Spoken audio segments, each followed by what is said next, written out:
Hey guys, welcome back. This is show और आज हम एक्सप्लेन करने वाले हैं I saw the devil movie को।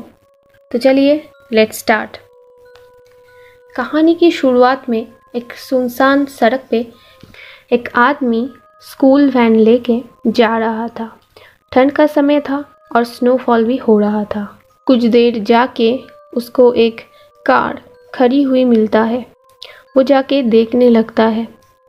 गाड़ी में एक लड़की सी जंग होती है जो अपनी फियांसे किम सू से फ़ोन पे बात कर रही थी।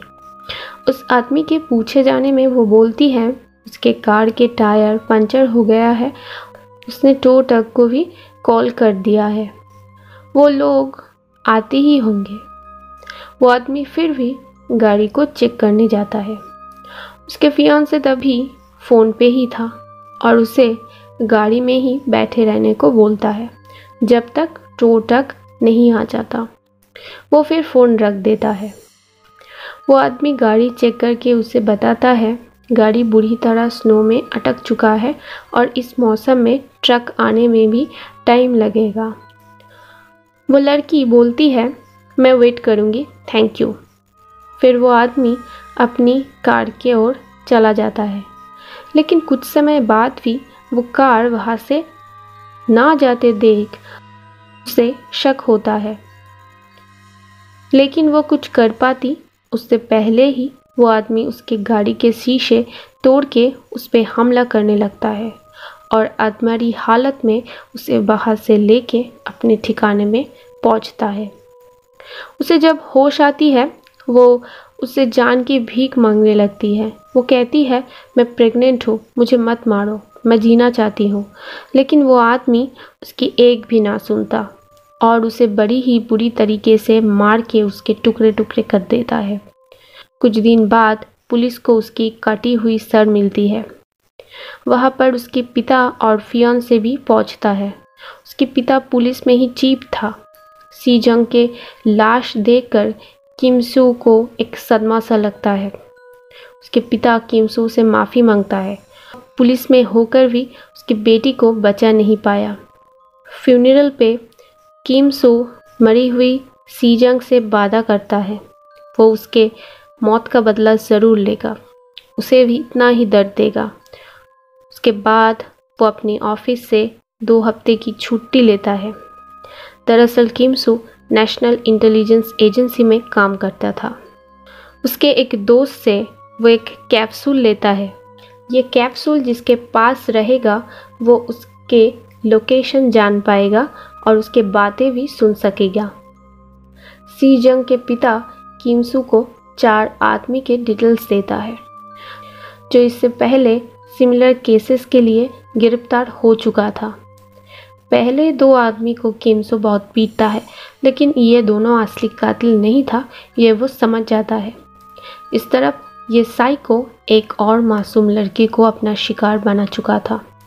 किम सू उसके बाद इंश्योरेंस वर्कर के रूप में तीसरे आदमी के घर जाता है जिसका नाम जैंग क्यू होता है, लेकिन वो बहुत पहले ही घर छोड़कर जा चुका था। उसके बेटे से बात करके उसे उसकी नई एड्रेस मिलता है। वहाँ पर छानबीन करके उसे बहुत लड़कियों की सामान मिलता है और उसे सी जंग की एंगेजमेंट रिंग भी मिलता है। जो आदमी लड़कियों को मार रहा था वो जैंग क्यू ही था, ये कॉन्फर्म हो जाता है। उस तरफ जैंग एक स्कूल गर्ल को उसका अगला शिकार बनाने के लिए ले आता है। उस लड़की के साथ वो इंटीमेट होने लगता है, लेकिन तभी वहाँ पर किम सू आ जाता है। उन दोनों में कुछ देर फाइट होता है। जैंग बहुत कोशिश करता है उससे मार गिराने को, लेकिन वो नाकाम रहता है। किम सू उसे बुरी तरह पीटता है। उसके मुंह पे प्लास्टिक से दम घुटने लगता है। इससे जैंग बेहोश हो जाता है। तब किम उसके मुंह में वो टैबलेट घुसा देता है जिससे वो उसके लोकेशन ट्रैक कर पाए। कुछ देर बाद जब जैंग को होश आता है तो वो देखता है पास में कुछ पैसे पड़े हैं। उसे किम साइको लगता है और पैसे लेके वहाँ से निकल जाता है। रास्ते में वो एक गाड़ी में लिफ्ट लेता है और उसे मार के गाड़ी लेके चला जाता है। यह सब किम देख रहा होता है। अगली सुबह वो अपनी चोटों के इलाज के लिए एक डॉक्टर के पास जाता है और वहाँ पर काम कर रही नर्स पे नज़र पड़ जाती है और कुछ देर बाद उसे अकेला पाके उसे सेक्सुअली असॉल्ट करने लगता है। लेकिन एक बार फिर वहाँ पर किम सू आ जाता है और फिर सी जंग के बहुत बुरी पिटाई करता है।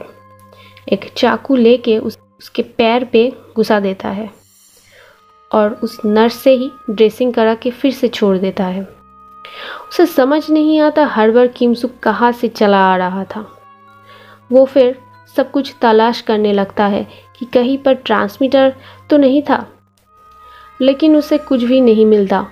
इस तरफ किम को उसके गर्लफ्रेंड के पिता फ़ोन करके बोलता है, बस बहुत हुआ, अब ये सब ख़त्म करो और जैंग को पुलिस में दे दो। ये सब करके सी जंग तो अब वापस नहीं आएगी। लेकिन किम सू नहीं मानता और फ़ोन रख देता है। उस तरफ जैंग उसके दो दोस्त के साथ होता है एक घर में। उसके दोस्त भी उसके ही तरह साइको होता है। उनमें से एक तो इंसान का मांस खाया करता था। जैंग उन्हें बताता है ये सब कुछ उसके साथ क्या हो रहा था। उसके दोस्त बोलता है जिन लड़कियों को वो मार चुका था ये शायद उनमें से ही किसी का रिलेटिव होगा जो उससे बदला ले रहा था। जैंग सोचने लगता है और किम के हाथ के रिंग उसे याद आता है और वो समझ लेता है कि ये सी जंग के फियांसे होगा। उसके दोस्त एक लड़की को बंधक बना कर रखा हुआ था। उसे निकालकर वो मारने जाता है, लेकिन तभी एक बार फिर से किम वहाँ पर आ जाता है। उसके दोस्त को वो इतना मारता है कि भविष्य में वो ऐसी हरकत और कभी ना कर पाए। जैंग को भी बहुत पीटता है।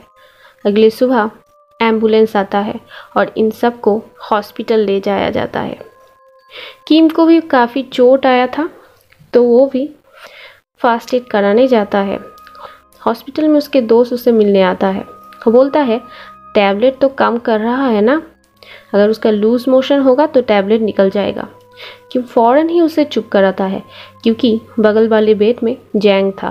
वो चेक करता है कि कहीं जैंग ने कुछ सुना तो नहीं, लेकिन देखता है वो बेहोश था। तो वो लोग वहाँ से चला जाता है।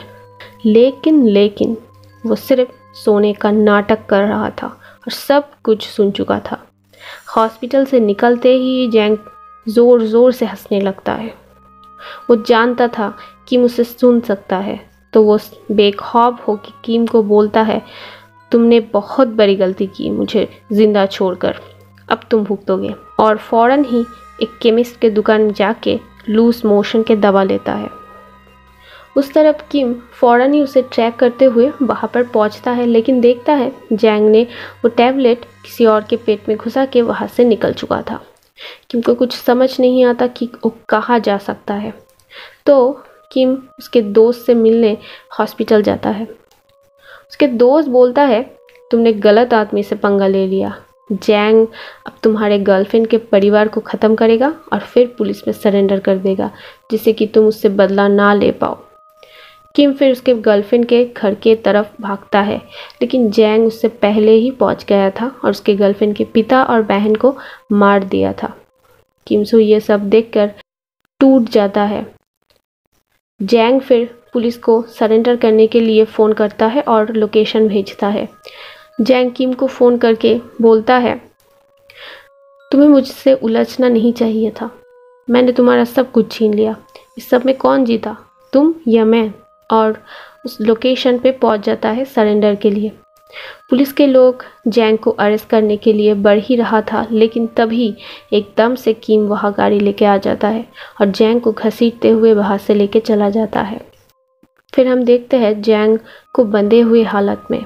किम बोलता है तुम सही थे, मैं तुम्हें अंडर एस्टिमेट किया, लेकिन अब से मैं तुम्हें एकदम सही ट्रीटमेंट दूंगा, और उसके मुंह के आड़ पर चाकू घुसा देता है।